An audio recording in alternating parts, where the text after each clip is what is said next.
Be me.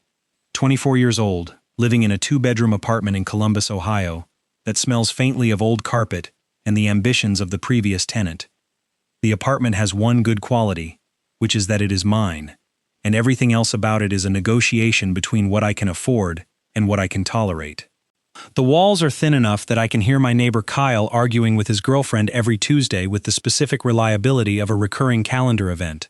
Kyle's girlfriend is named Britt. I know this because I have heard her name said in every emotional register a human voice is capable of producing. I have a couch that I bought off Facebook Marketplace for $60 from a woman named Sandra, who seemed deeply relieved to be getting rid of it. I understand Sandra now. The couch has a personality. The couch has opinions about which positions are comfortable, and it enforces them without negotiation. My life before all of this became what it became was the definition of a flatline on the excitement monitor. I did the things people do when they are 24, and not particularly alarmed by their own uneventfulness. I watched too much television, ate things that weren't technically food, played video games until 2 a.m., and occasionally looked at my life from the outside and thought that something was probably supposed to happen by now, and then went back to whatever I was doing. The only thing that was not flatline was the anxiety.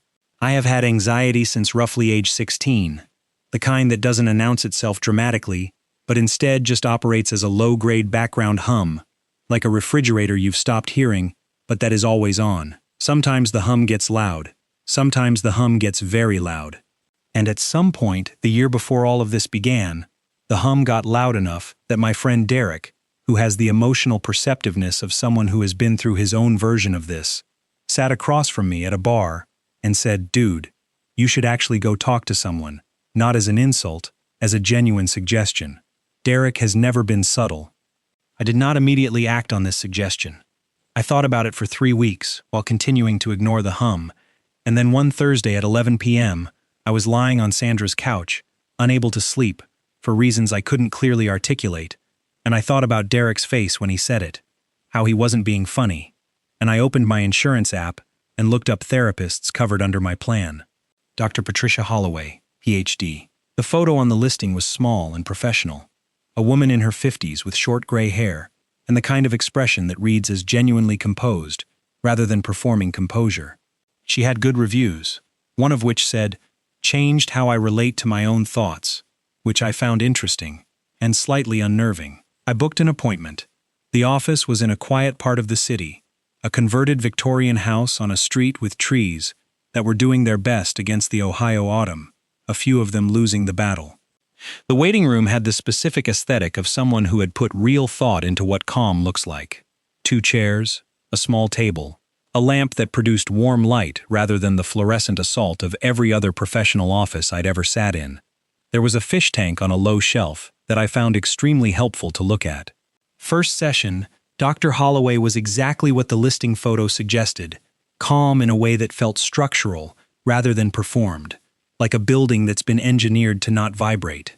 She asked good questions, the kind that don't feel like questions but like she's just wondering something, and you happen to be there to answer.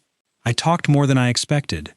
I told her about the hum, about the flatline, about how I was 24 and felt like someone had handed me a map of a city I'd never heard of. She didn't write things down frantically or nod in a way that felt theatrical. She just listened, and at the end she said, "Let's keep talking," and I agreed. I went every 2 weeks. It helped, which surprised me and also made me feel slightly annoyed at myself for being surprised, like I'd expected emotional health to be available everywhere except professional environments. The third session, something new happened. I was in the waiting room with the fish tank and the lamp, and the front door opened, and a girl came in carrying 2 reusable grocery bags and a battered messenger bag over one shoulder, moving like someone who was running exactly 3 minutes late and had made peace with it. She was maybe 22 or 23, dark hair cut short in a way that was either very intentional or completely accidental, and worked either way, wearing a jacket with a pin on the lapel that I couldn't read from where I was sitting. She went through the door at the back of the waiting room, the one that led to the part of the house I'd never been in, without looking at me, which was fine because I only looked at her for about 2 seconds total and then went back to the fish tank. Session, Dr. Holloway, the usual productive unsettling of things I thought I understood about myself, the drive home, the rest of the week, On fourth session, waiting room, lamp, fish, the same chair, the front door, the same girl, same slightly late energy, different jacket, same battered messenger bag. This time she looked at me briefly when she came in, the kind of glance you give a room to establish that you understand its contents, and then went through the back door. I noticed the pin on this jacket. It said, "Cryptid Believer," in small text around an illustration of a Bigfoot. I filed this away for no reason in particular. Fifth session, she was already in the waiting room when I arrived. She was sitting in the other chair reading a paperback with the spine so thoroughly cracked that the book was basically a collection of ideas held together by habit. She looked up when I came in, nodded, went back to the book. I sat in my usual chair. The fish tank did its thing. After maybe 3 minutes of this, she said, without looking up from the book, "The orange one keeps trying to eat the blue one." I looked at the fish tank. She was right. "He's been doing that for 3 weeks," I said. She looked up from the book then, actually looked, and I got a clear version of her face for the first time, which was the face of someone who finds things funny that aren't necessarily supposed to be, and doesn't always hide it. And nobody's done anything about this? Apparently the blue one is fast enough, so it's just a sustained threat. It's an ongoing situation. She considered this for a moment, and went back to the book. The door at the back opened, and Dr. Holloway leaned out and called my name, and I stood up and went to my session, and I didn't think about the girl with the cracked paperback again until I was already home. And then I thought about sustained threat, and laughed by myself on Sandra's couch. Sixth session, she was there again, same chair, different book, but equally destroyed spine. This time she said, before I'd even sat down, "The blue one is fine, by the way. I checked." I sat down, glad to hear it. "The orange one is clearly a menace, but apparently management isn't intervening. Maybe management thinks this builds character. For the fish, adversity is universal." She made a face that was not quite a smile, but was in the same neighborhood as one, and went back to her book. I had not yet learned her name.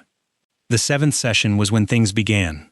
Not dramatically, just the way most beginnings go, which is without announcing themselves.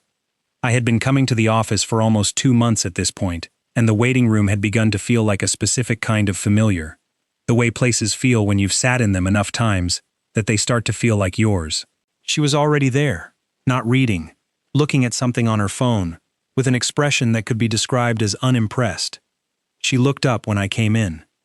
"Can I ask you something?" I sat down. "Sure." "Do you actually like coming here?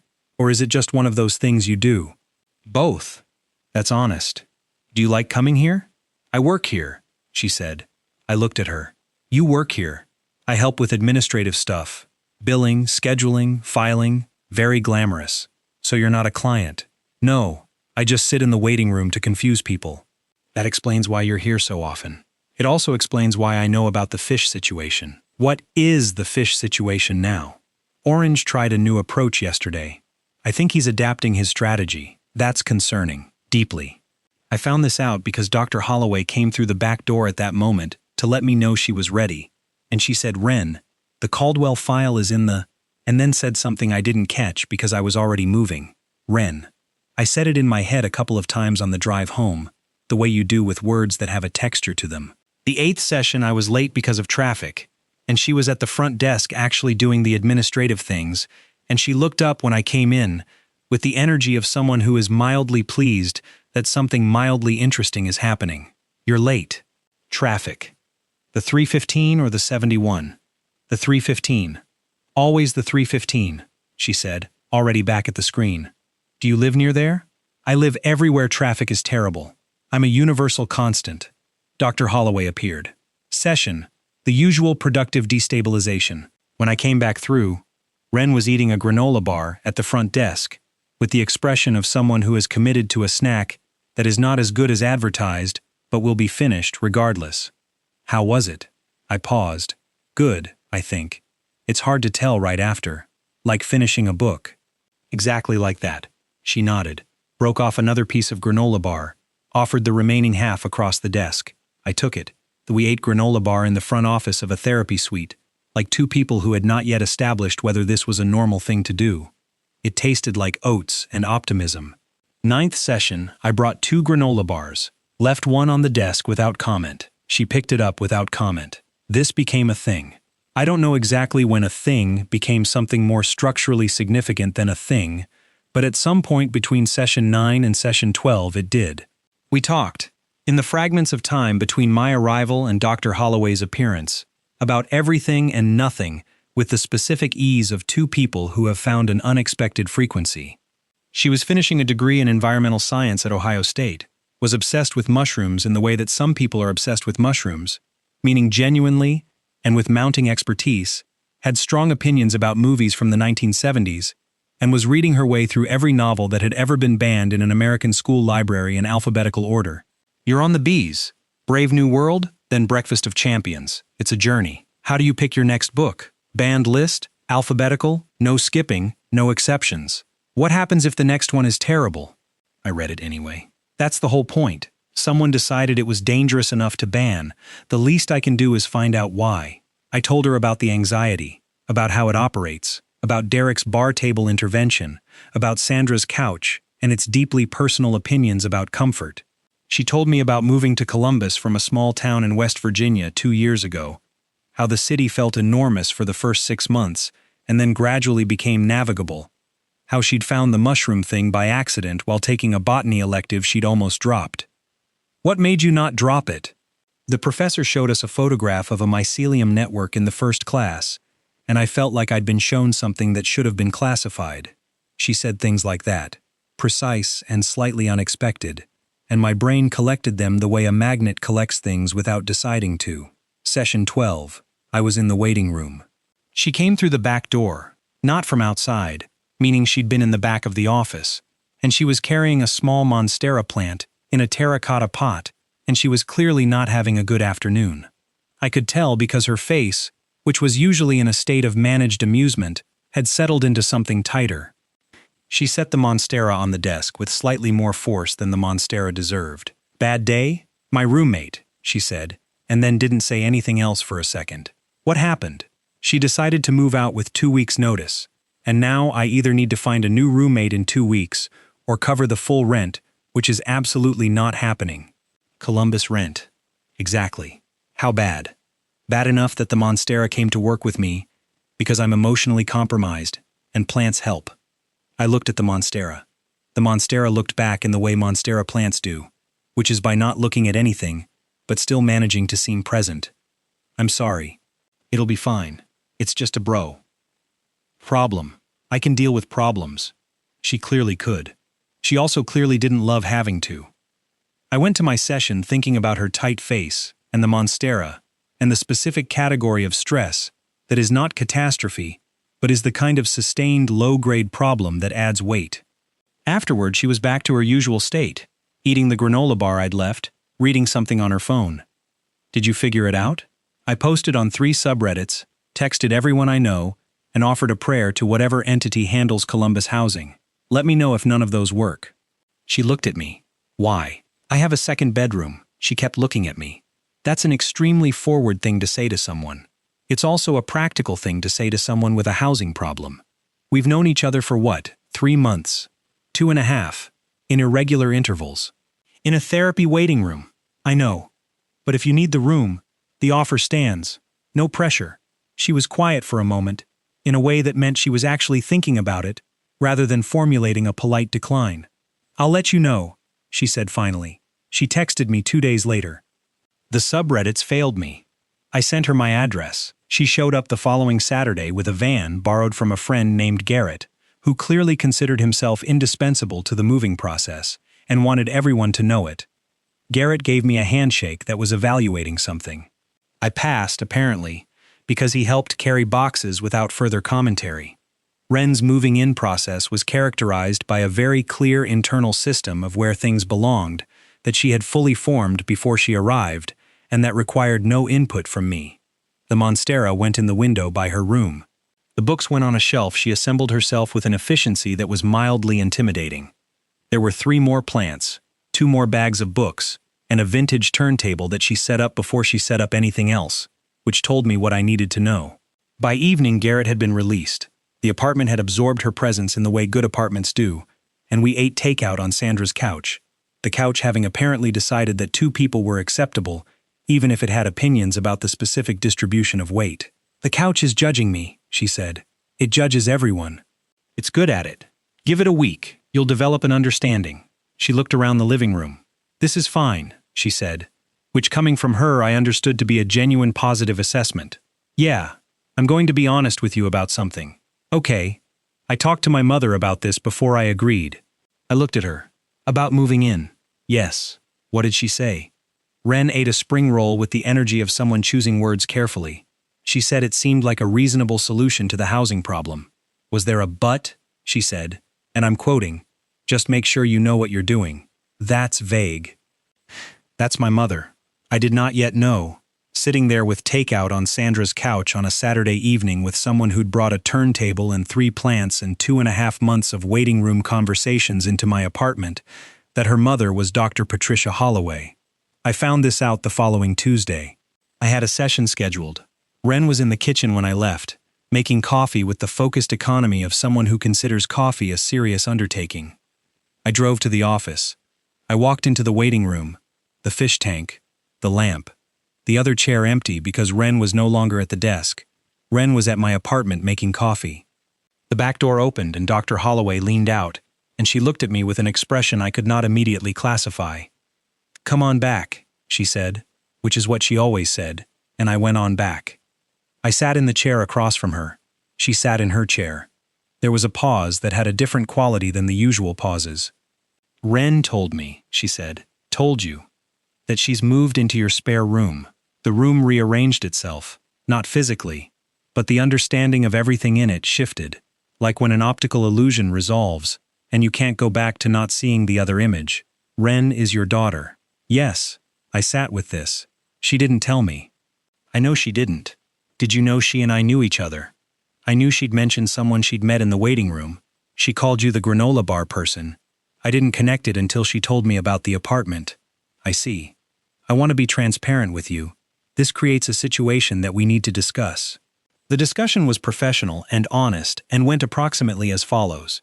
Dr. Holloway explained that there was a real ethical complexity in continuing as my therapist while her daughter was living in my home, that she didn't think it was tenable, that she'd already reached out to a colleague named Dr. Renata Voss, who she trusted and who had availability. I don't want to abandon your progress, she said, and I don't think Dr. Voss will feel like a step backward. She's genuinely good. Okay, how do you feel about this?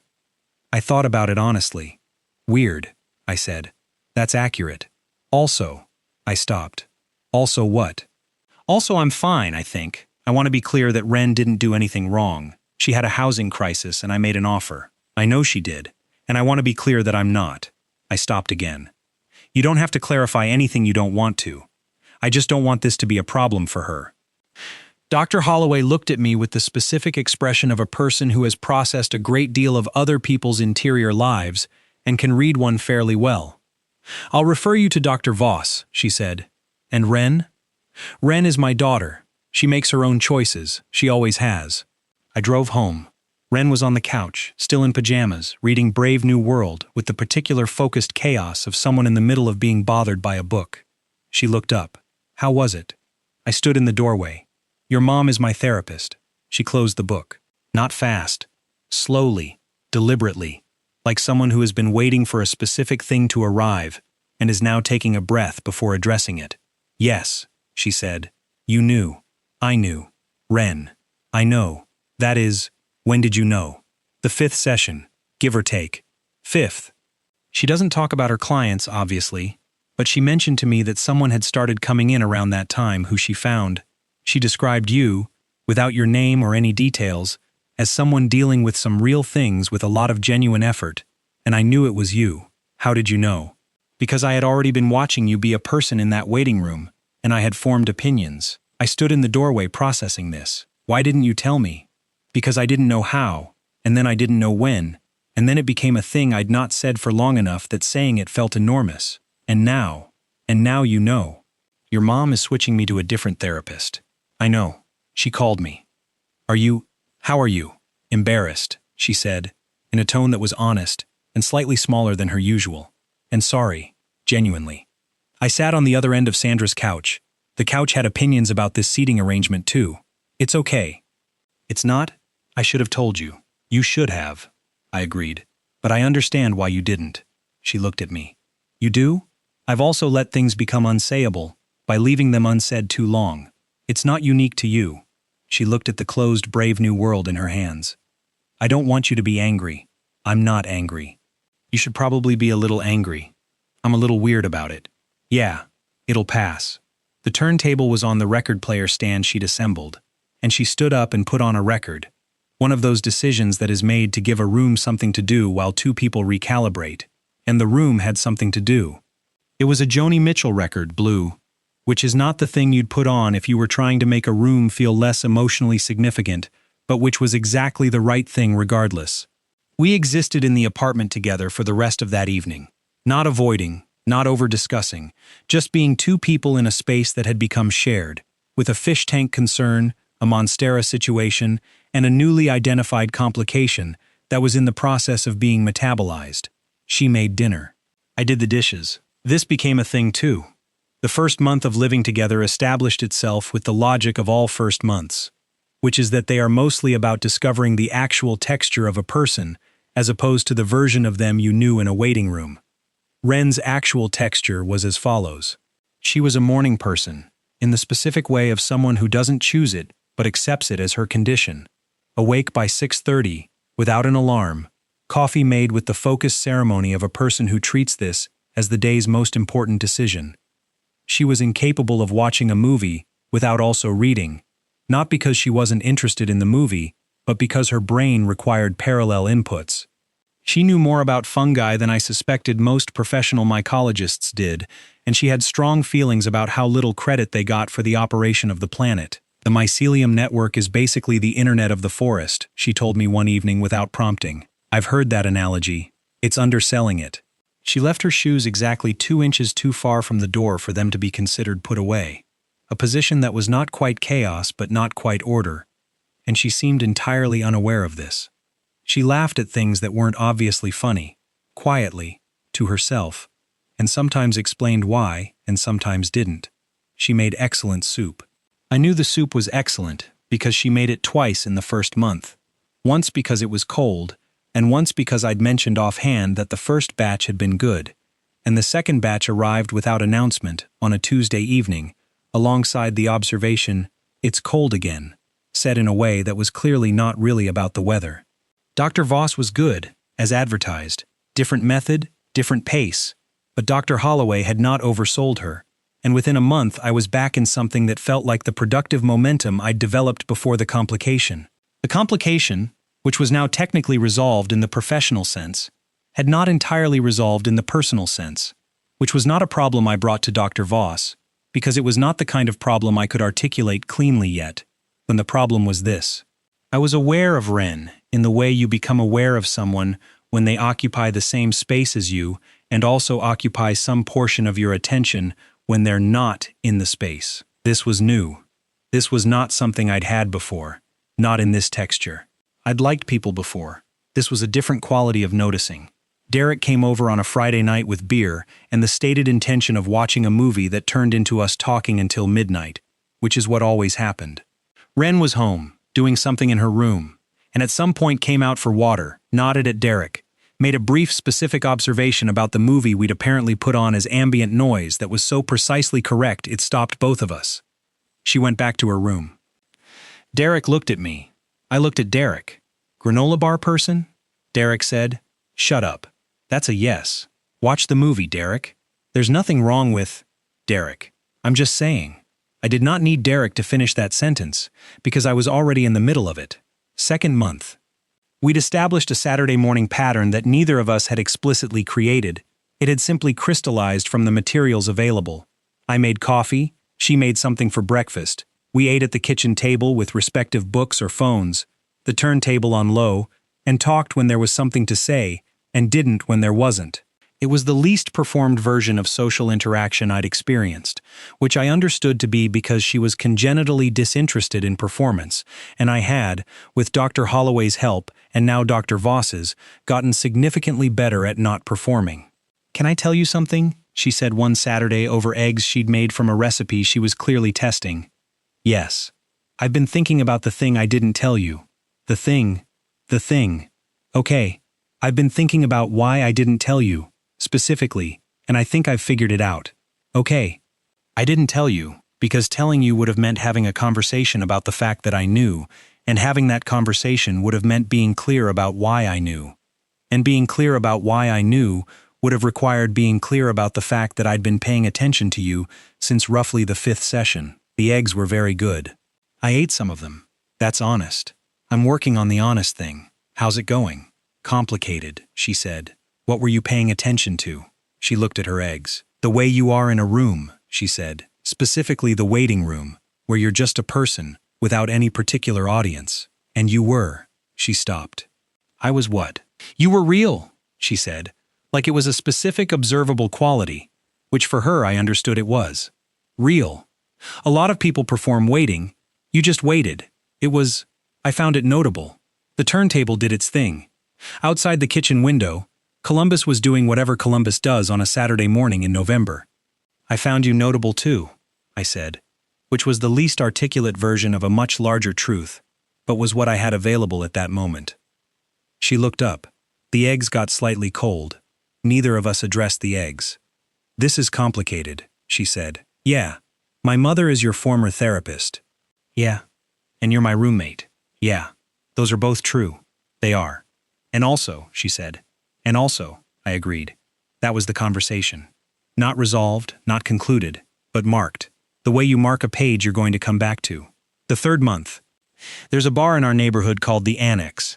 The kind of place that is dark in a cozy way, rather than a concealing way, with booths that are slightly too small for the modern adult body, and a jukebox that is only stocked with songs from between 1968 and 1994. Derek found it first, brought me, I brought Ren, and now it was a place we went.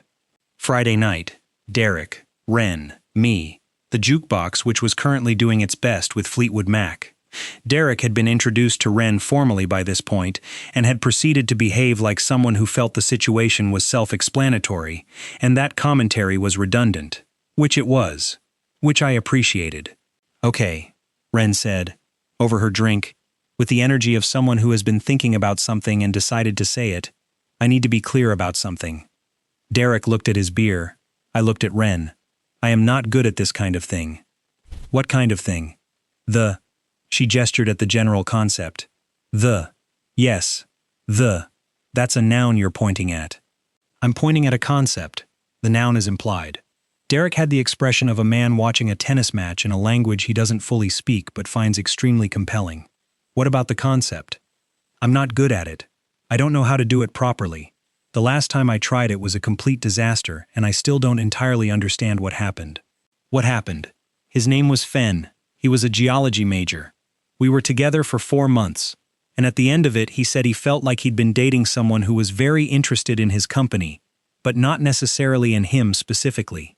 What did that mean? I have been trying to figure that out for a year and a half, and I think it means I didn't know how to let someone actually matter. The jukebox moved to something else. Derek was very interested in his beer. Why are you telling me this? Ren looked at me with a specificity that her face was good at. Because I think you should know before. She stopped. Before whatever this is becomes more of whatever this is. Is it becoming more? I live with you, she said, like that was the answer. And I understood that for her it was. The bar did its Friday night thing. I think what Fenn meant, I said, carefully, is that he wanted to feel like the reason, not just the occasion. She looked at me for a moment. Yes, she said, I think you know that. I think I do now, and I wanted to say it out loud, before it became a thing I hadn't said for long enough, that saying it seemed enormous. Learning from previous mistakes, allegedly. I laughed. Derek, sensing a natural break, got up to use the jukebox with the diplomatic instinct of someone removing himself from a scene. I don't want you to be Fenn's occasion, Ren said. Okay. I want it to be because it's you. It is because it's me. I know, she said. I just needed to say it. The jukebox started playing something that Derek had selected.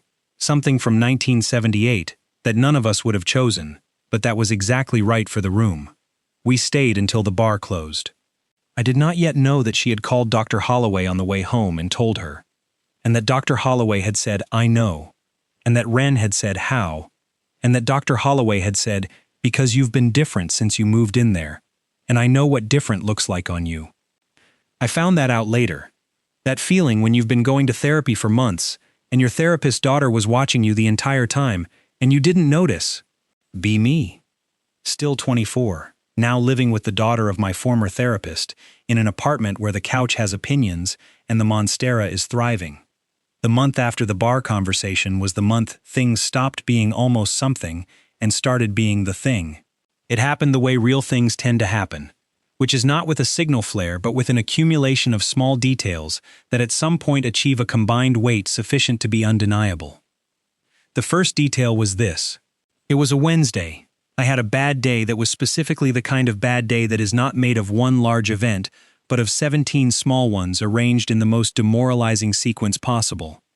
I came home and sat on Sandra's couch and stared at the middle distance, which is a thing I do when the hum is louder than usual. Wren came out of her room, took one look at me, went back to her room, and reappeared 2 minutes later with her laptop and a blanket, set the laptop on the coffee table, sat on the far end of the couch, and started a film, without asking if I wanted to watch. It was a film from 1973 called The Long Goodbye, Robert Altman, which I had never seen. She said nothing about my bad day. She didn't ask what was wrong. She just put on a film and shared the blanket and let the room have something to do while I decompressed at whatever rate I needed to decompress. By 20 minutes in, I had moved from staring at the middle distance to watching the film. By 40 minutes in, I was engaged. By the end, I felt like a human being again, which was the point, and she had known the point without me saying it. "How did you know?" I said, when the credits were going. "You had your middle distance face. I have a middle distance face. Everyone does. Yours is specific." "How is it specific?" "It's not blank," she said, looking at the credits. "It's listening to something, like there's a frequency nobody else can hear." I looked at the side of her face. She glanced over. "Is that accurate?" "Extremely. I've been watching you have it for 5 months. In the waiting room." "In the waiting room," she confirmed. "And now here. It's the anxiety hum." "I know. Your mother told you. She told me nothing about you specifically. She doesn't do that. I know what it looks like." "How?" She was quiet for a second. "I have my own version," she said, in the smaller voice she occasionally used for true things. "You've never mentioned that. It's not as loud as yours sounds. It's more like background static. It's always there. I've just learned the volume it runs at." "That's very exactly how I'd describe mine." "Yeah," she said. Since the credits finished, the turntable had run out of record and was doing the quiet static thing at the end of a side. Neither of us moved to fix it. "Thank you for the film," I said. "It's a good film. It's an excellent film. Altman was doing something nobody else was doing with that kind of story. Can we watch another one?"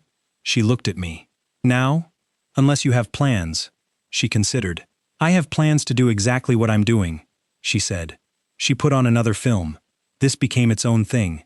Wednesday films became a recurring institution, not formally declared, just materialized, the way good recurring things tend to. She had a systematic approach to cinema that I found extremely instructive and slightly terrifying, organized by director, by decade, by specific aesthetic problem she was interested in examining. "Why this one next?" I said, one Wednesday, looking at the case she'd put on the table. "Nicholas Roeg, 1973. Don't look now, because I want you to understand what it means when a film uses editing as emotional argument rather than information delivery." "I don't know what that means." "You will by the end." I did. She was a good teacher in the way that good teachers are, which is that they're not teaching, they're just interested in the thing, and the interest is contagious. The second detail was a Tuesday in the 4th month. I had an appointment with Dr. Voss in the morning and came home by lunch. Wren was at the kitchen table working on something for her degree, surrounded by the specific organized chaos of someone who knows where everything is, despite the appearance of disorder. "How was it?" she said, not looking up. "Good. I think we made some progress on the thing I've been going around. The shame spiral thing." "Yeah." She looked up then. "Did you say it?" "Say what?" "The actual thing. The underneath thing, not the version of it." I sat across from her. "Yes. And it was fine. It was just a thing once I said it." She nodded in a way that was not dismissive, but was the nod of someone who had expected this outcome.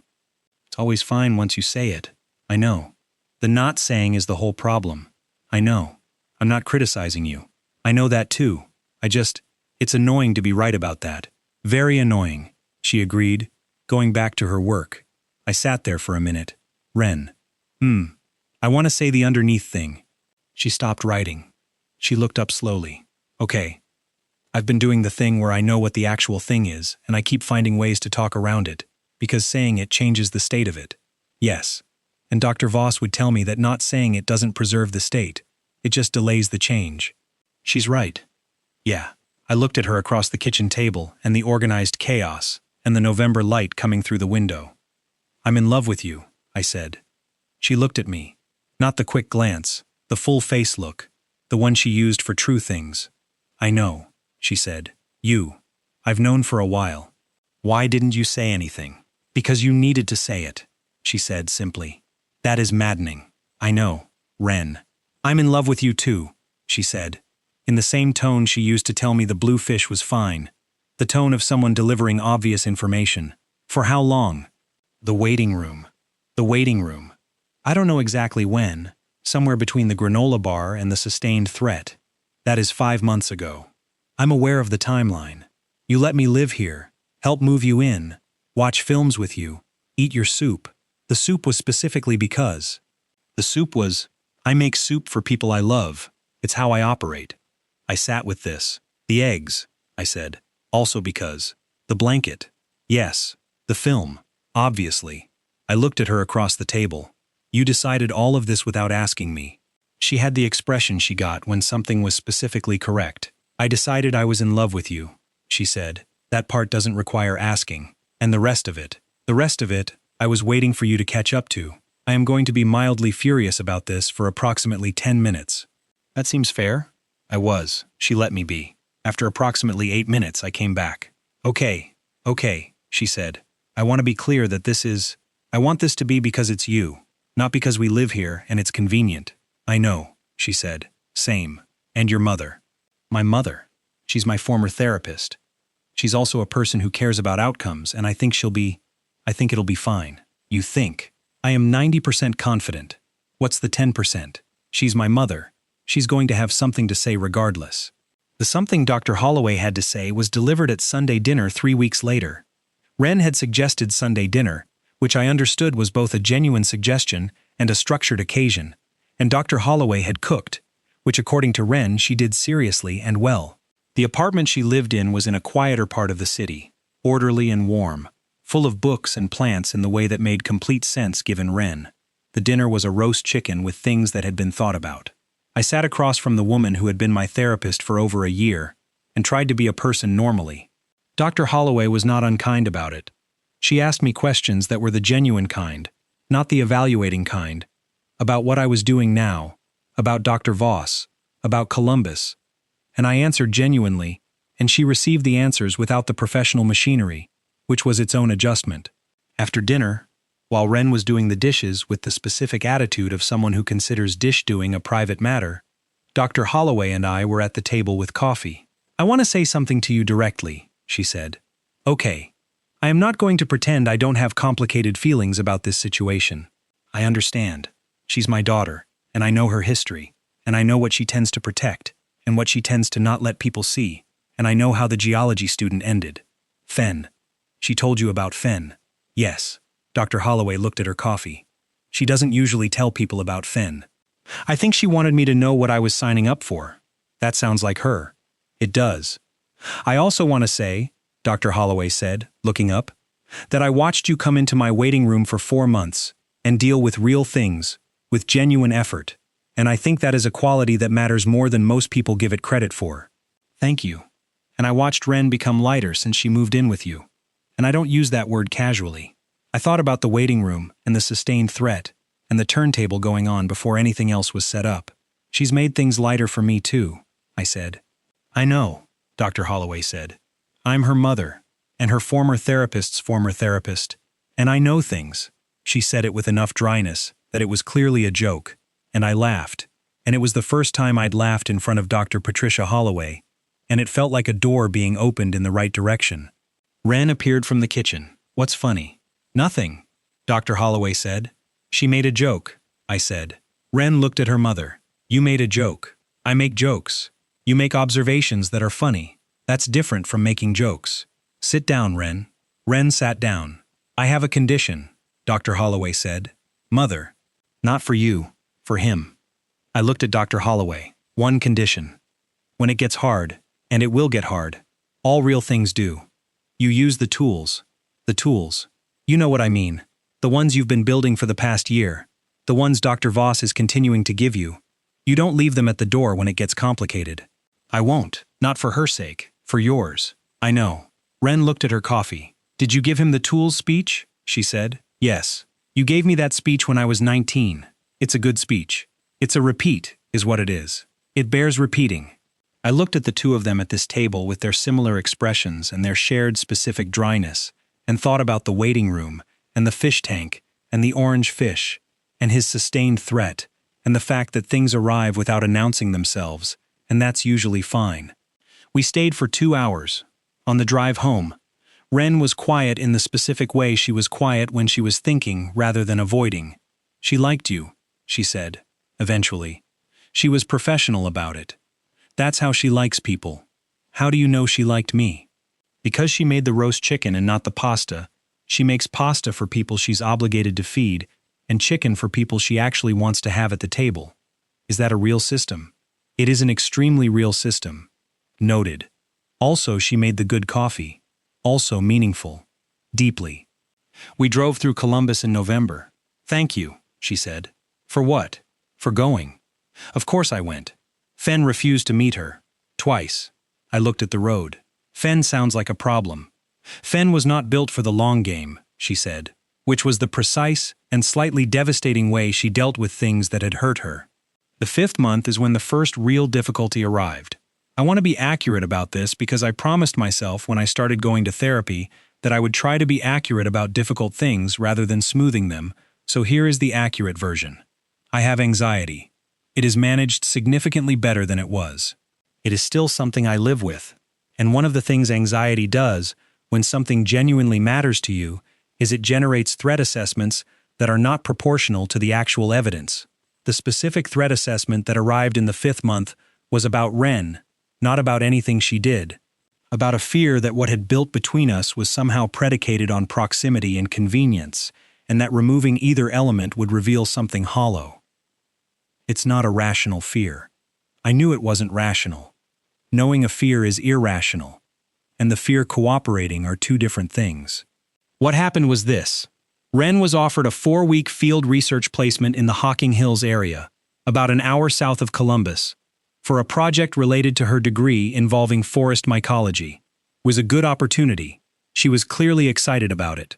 She told me about it over dinner, and the excitement was visible in the specific way excitement was visible on Ren, which was not jumping up and down but a sort of heightened precision, like everything she said was more deliberate than usual. That's great, I said. I know. It's exactly what I've been waiting for. When does it start? 2 weeks. And you'd stay down there. During the week. Probably back on weekends. The project site is in the woods. There's a research cabin. Okay? She looked at me. Okay? Yeah. You should absolutely do it. You're being weird. I'm not being weird. You're doing the thing where you say the correct words, but they're coming from a different place than usual. The accuracy of this assessment was mildly infuriating. I'm fine. You're doing the middle distance thing, but while looking at me, I'm looking at you. I know. That's why I noticed. I put down my fork. I'm aware that what I'm about to say is not rational. Okay. I'm aware it's the anxiety doing a thing it does. Okay. I have a fear that if you're not here, the architecture changes, and I find out something was load-bearing that I didn't know was load-bearing. She was quiet. Specifically. Specifically, I'm afraid that proximity is doing more work than I think it is, and that 4 weeks of distance will clarify that. Clarify it in what direction? The bad one. Ren looked at me for a long time. Can I say something honest? Please. I fell in love with you in a waiting room. Yes. A room I was not required to be in. Okay. A room I could have stayed in the back to avoid. Okay. I have been paying attention to you for 5 months before I moved in here. I know. So the proximity argument has a problem. I know it has a problem logically. I'm not talking about logic, she said, in the precise, gentle way she had for true things. I'm talking about evidence. The evidence was extensive. I knew the evidence was extensive. I know. You know. I also know that knowing doesn't always fix the fear. No, she said. It doesn't. She reached across the table and put her hand on mine. Say it to Dr. Voss. I will. Not the smoothed version. The underneath version. Yes, I will. She squeezed my hand and let go. And also, she said, also, I will text you every day from the research cabin about the mushrooms. Every day, every single day, whether you want it or not. I want it. I know, she said. The 4 weeks happened. She texted me every day about the mushrooms. Not just the mushrooms. The cabin has a porch, and the fog in the morning makes the tree line look like it's been drawn in charcoal. I took a photograph, but photographs can't do the thing where the air smells like that. There's a trail that goes to a place where a stream has cut through the sandstone, and it's the specific kind of beautiful that makes me angry that I'm the only one seeing it. I found a chicken of the woods, the size of a steering wheel, and I stood next to it for a photo. Because scale requires context. I saved all of them. I did not tell her I saved all of them for a while. I told Dr. Voss the underneath thing. Dr. Voss said, "Tell me more about what the fear is protecting." I told her. We worked on it. By week 3, the fear had not disappeared, but it had reduced to a size that was proportional to what it actually was, which was not evidence of a hollow thing, but evidence of a real thing that I was scared to lose. That's different from proof that it's hollow, Dr. Voss said. I know. Fear of loss is usually proof of something worth losing. That's a paradox. Yes, and it's also true. Wren came home on a Friday evening of the 4th week, with mud on her boots and the smell of forest on her jacket, and a small jar of something she set on the kitchen counter. What's that? Chanterelles I foraged. I'm making dinner. I stood in the kitchen doorway watching her take off her jacket and start the kettle and pull things from the grocery bag she'd brought. How was the last week? Extraordinary, she said. I found 3 species I've never encountered in the field. The lead researcher says the biodiversity in that area is significantly higher than the surveys suggested. That's exciting. It's more than exciting. It's like finding out a book has chapters nobody knew about. She moved around the kitchen, with the efficiency of someone who knows where everything is, because she put it there. I missed you, I said. She stopped, looked at me. I know, she said. I want to be specific, I said. Not the ambient version, the specific version. Okay, I missed the way you make coffee like it's the day's most important decision. She was quiet. I missed the turntable running out of record, because you forget to flip it. I do that. I missed the way you explain things I didn't ask about, as if I ask about them. I missed your specific laugh at things that aren't obviously funny. She looked at me. I missed the soup, she said. The soup that you make when it's cold. Not because it's cold. The other reason. Ah. I missed that you knew which film to put on. You put it on. You knew which one. She came across the kitchen. She put her hands on either side of my face, the way she sometimes did when she wanted to look at something properly. The fear, she said, reduced to size. Not gone. Not gone, but manageable. Very manageable. Good, she said. And she kissed me, which was the first time, and it had the quality of something that was not surprising at all, but was still more than I'd been prepared for. The chanterelles were extremely good. The 6th month. Derek, who had been receiving dispatches about this situation at intervals he never asked for, arrived one evening with the energy of a man who would like a summary. So, Derek said, so, everything I already inferred is now confirmed. Yes, and her mother is fine about it. She's your former therapist. I'm aware of that, Derek, and she's fine. She made roast chicken. What does that mean? I explained the chicken system. Derek looked at me. You're in a relationship where the emotional subtext is communicated through poultry choices. It appears so. That's incredible. Thank you. Where is she? In her room, arguing with a journal article. She argues with journal articles. She has strong opinions about methodology, obviously. Wren appeared at that moment, apparently concluding the argument, holding a mug. Derek. Wren. Is he telling you about the chicken? He is. My mother is extremely consistent. I respect the system, Derek said. Most people do once they understand it. She sat on the arm of the couch with her mug, and they talked with the ease of 2 people who have each independently assessed the other, and reached compatible conclusions. Derek left at 11. At the door, he said, quietly, "I told you," which was Derek's version of being genuinely happy for someone. "You told me," I agreed. "The granola bar person," he said. "Go home, Derek." He went home smiling, which is what I wanted. Month 7. Dr. Holloway had us for dinner again. This time it was not evaluative, it was just dinner. The difference was perceptible and felt like a promotion. She asked Wren about the field research, and Wren talked about it with the particular energy she reserved for mushrooms, and Dr. Holloway listened with the specific attention of a person who has spent a career listening and knows how. She asked me about the anxiety work, and I told her honestly, and she received it as a person, not as a professional, and that was its own kind of thing. After dinner, Wren was doing the dishes again, and Dr. Holloway and I were at the table again. "I have a question," she said. "Okay. How do you feel about the fish? In the waiting room, the orange and the blue?" I laughed. "I haven't been in your waiting room in months. The situation resolved. The blue one is fine. I got a divider," finally intervening. "Sometimes management waits until it's necessary." What made it necessary? I became too invested in the outcome. She said this with the very small smile she occasionally produced, and I understood this was not about the fish, and also that she was not going to say it more directly, and that this was exactly the right amount of direct. "Thank you," I said. "For the fish situation? For all of it? I'm not sure I did anything." "You did something." She drank her coffee. "She's good," she said, meaning Wren. "I know she can be. She has a way of deciding things and then just living inside the decision, without checking whether you're ready. I know that about her."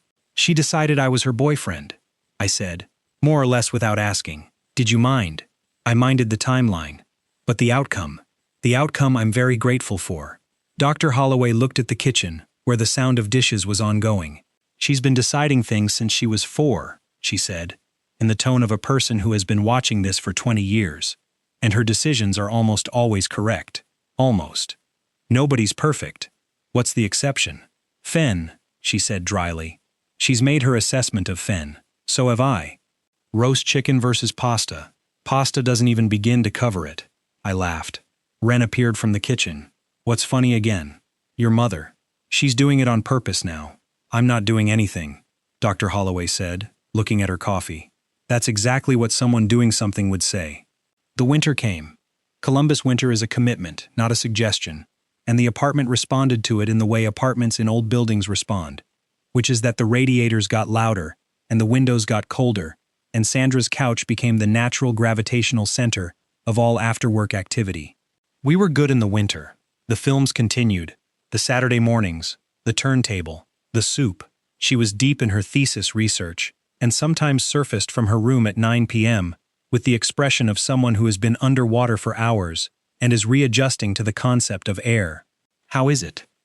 "The mycelium network of a mature hardwood forest," she said, "operates on a communication and resource-sharing system that we still don't fully understand.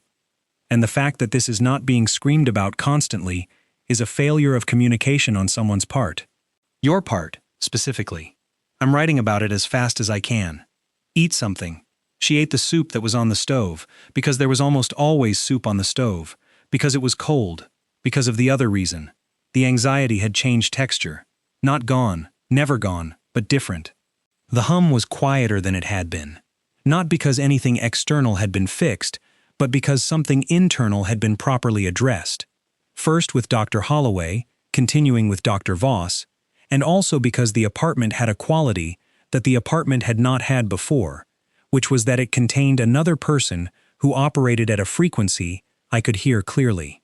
The specific incident that I will consider the moment the story fully arrived, as opposed to all the moments that were the story building, happened on a Sunday morning in January. We were at the kitchen table with coffee and respective Sunday things, hers a paper she was reading, mine the news on my phone. Outside it was doing the Ohio January thing, which is gray with intent.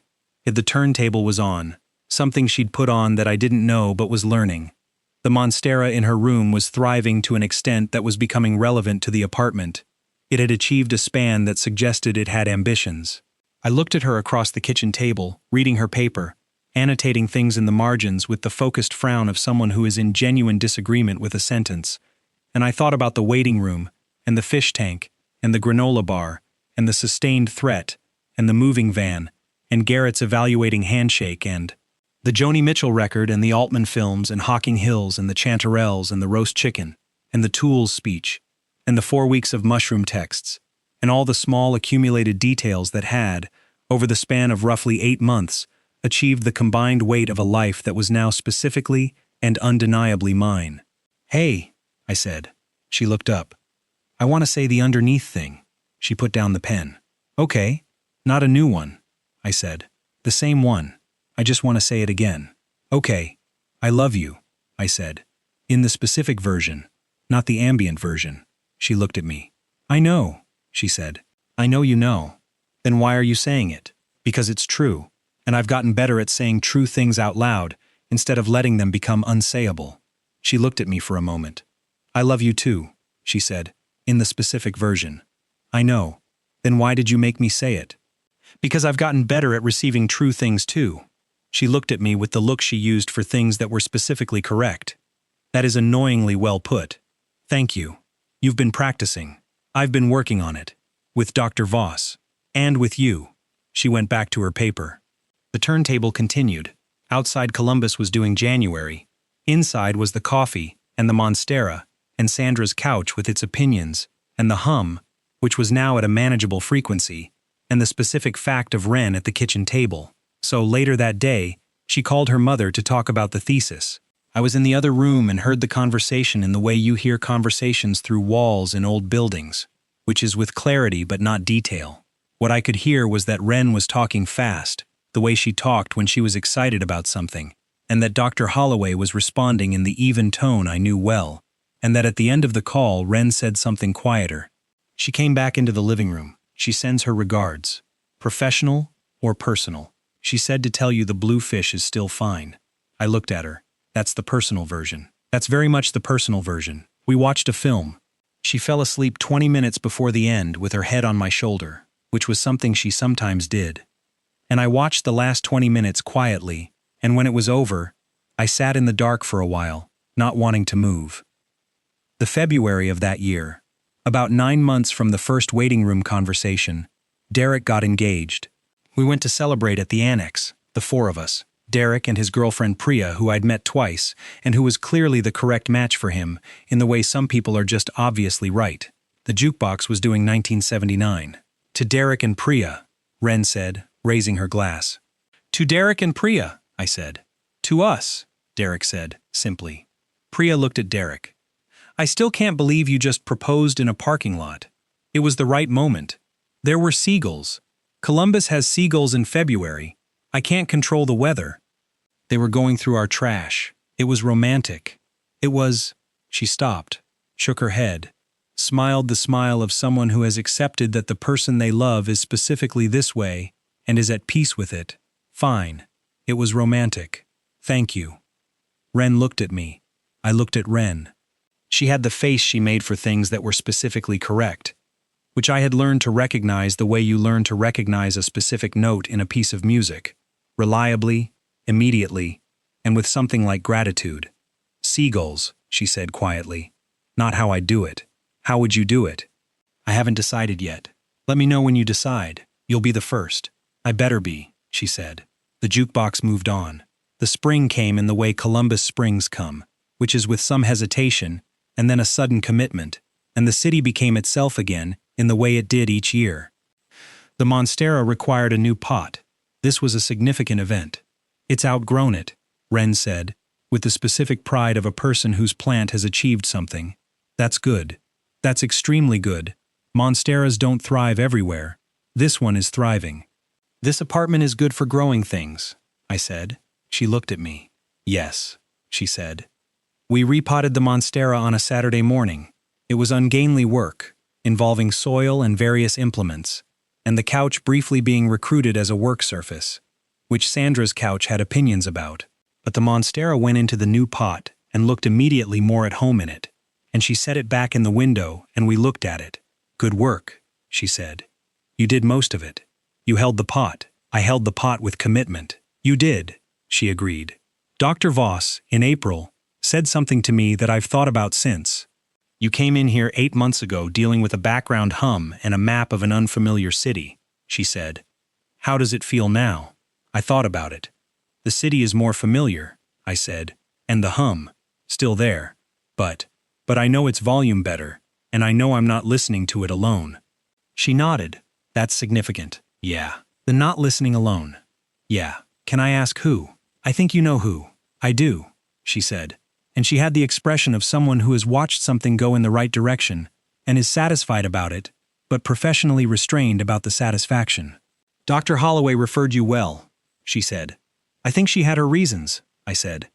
Dr. Voss left that alone.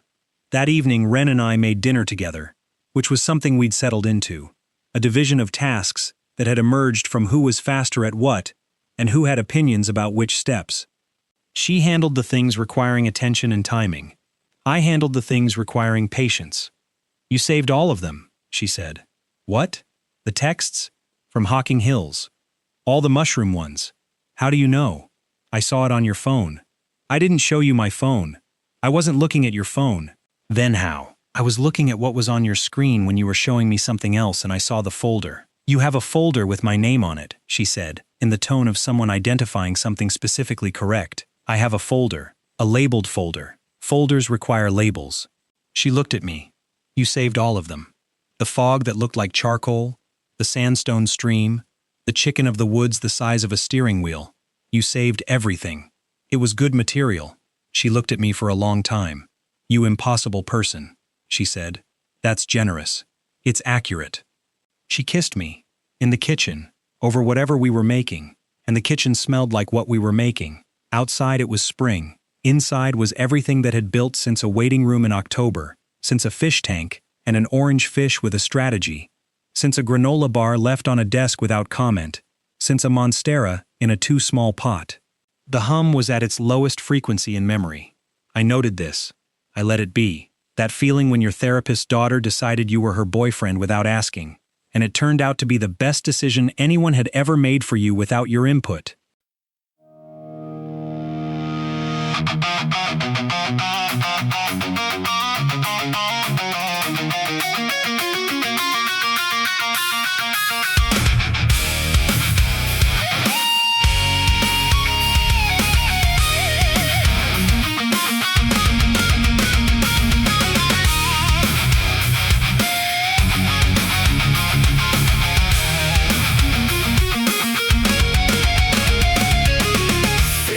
In a waiting room, orange chasing blue.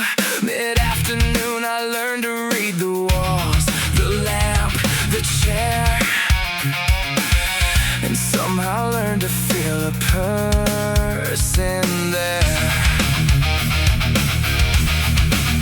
5 sessions in and I still didn't know she'd been deciding something I'd never been told. She filed it away, she kept the score. She already knew what I was for. Without asking, she already knew. Without asking, she already chose. The waiting room was never just a room. She saw the real thing and she let it bloom. Without asking, she already decided. Without asking, and I can't fight it. Granola bar left on a desk like a fact, no ceremony, just a quiet act. She moved her turntable in before her bed, and I didn't understand a word she'd said. She told me about Fed, she told me why she wanted me to know what I'd be walking into blind. That's not a warning, that's a woman who has learned to say the underneath thing before the silence burns. Without asking, she already knew. Without asking, she already chose. The waiting room was never just a room. She saw the real thing and she let it bloom. Without asking, she already decided. Without asking, and I can't fight it.